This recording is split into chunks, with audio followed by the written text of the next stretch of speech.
A couple questions in the room, and then we have a question on Zoom as well. So we'll start with.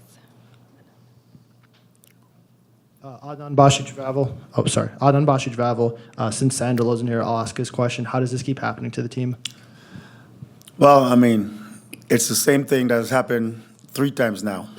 Late in the game, it's a corner kick, and we decide we're not going to mark our man. On our corners, each man has a responsibility. Each man has a player that they're supposed to be marking. They know it. It's not like we don't know it. Against Cincy, same thing happened. Last week against Atlanta, same thing. We don't mark. And again tonight, we don't mark. And, I wish I can explain it to you, but I have no explanation for it. We just have to get people on the pitch who are going to man up in situations like this when the game is on the line and say, my man is not going to beat me. We are not going to lose this game because I let my man go free in the box. Because it's ridiculous now.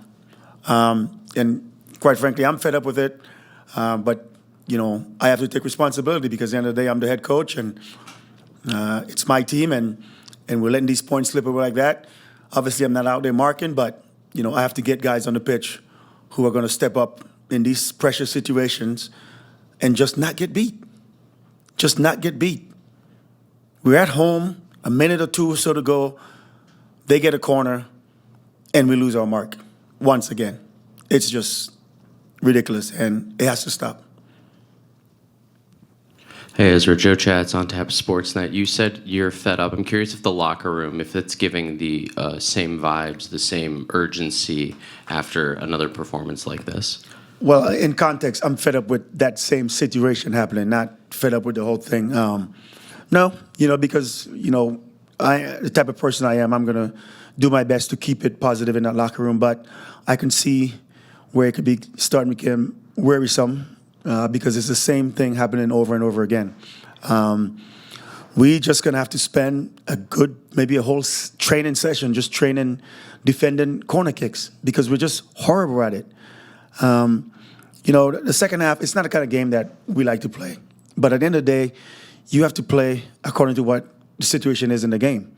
So, we like more possession. They're kicking the ball long or whatever. But at the end of the day, it comes down to just that corner kick. We man up, we mark our man, we clear that ball, and we win the game.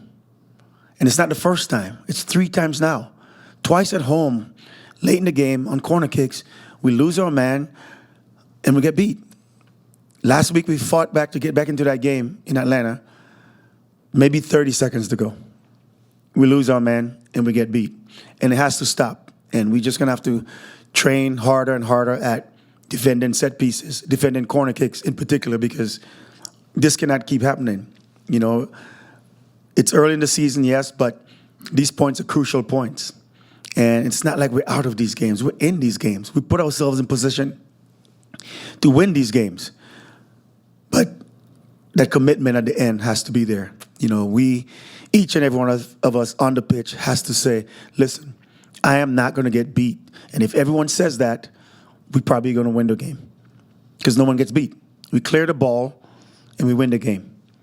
And it's just really heartbreaking that this keeps happening to us. We play too well. We control the game for too long to then let one instance, 5 to 10 seconds, change the outcome of the game. We're going to go to Zoom. Alex Calabrese, Men in Red 97. Thanks, E. Hey, Coach. So Brian Gutierrez has earned the starting job with his performances this season. He got the start today over Shaqiri. What's that conversation like with someone like Shaq, your DP, that he's not going to be starting? And what did you make of his performance tonight off the bench? Well, the conversation was just basically, Shaq is still banged up a little bit. He's not fully healthy yet, and maybe playing 60 minutes on turf last week wasn't the best thing after coming back after 5-6 weeks. So he had a little setback. So we knew he couldn't play, 45 even tonight. So, starting him wasn't, there was no chance to start him tonight. Guti has played well, so there was no qualms about, putting him back out there in the starting lineup. When Shaq came into the game, it came into a difficult situation. the way the game was playing, it was just a lot of long balls, so it's not, we couldn't get him on the ball, Guti was getting a little tired, wasn't getting back on some defensive stuff, so we wanted to, bring Shaq in, get some fresh legs, and also hopefully, get him on the ball so we could, start getting more possession of the ball like we were doing in the first half. But at the end of the day, it's, 20, 15, 20 minutes or whatever. But regardless of what Shaq did when he came on the pitch, we tied this game because we didn't mark up on a set piece. And that's something that we have to focus on right now is how can we be better on defending corner kicks because it's costing us points, and that has to stop. We'll go 2 more questions. Adnan and Danny. Could you give an update on the likes of Fede, Jairo, and Tehran, please? It's too early to tell right now. Tehran was feeling again something in the back of his knee, so he had to come out, and that changes the game. That changes your sub. That changes. You lose one of your moments. You can make sub because you only get 3 moments. So that changes how you make your subs in the second half. Fede, he played 30 on Sunday, played 45 on Wednesday. He's coming back since, March 4th or whenever that first game was. So, we came into this game knowing that he could only do about 60. So at about 60, he was starting to fade, so we had to take him off. But he's not someone that will take off if we don't have to. He's taking off for injury prevention's sake, just being precautious. And then Jairo, we knew maybe he couldn't play 20 minutes, but once we lose that moment and we lose that sub in the first half, there was no instance where we could get him on the pitch tonight. But we were hoping that he could play 20 minutes tonight. At the end of the day, guys, even losing Carlos in the first half like that, this game again came down to the last couple minutes, and that's what we got to really focus on, in training coming up this week. Danny Ramirez from Barralito, Chicago. Do the yellow cards condition the changes or all the changes, the substitution that you make and the plan that you have and the second half? No, because, Pineda and Rafa both were on yellows, but we couldn't make a substitution there at all.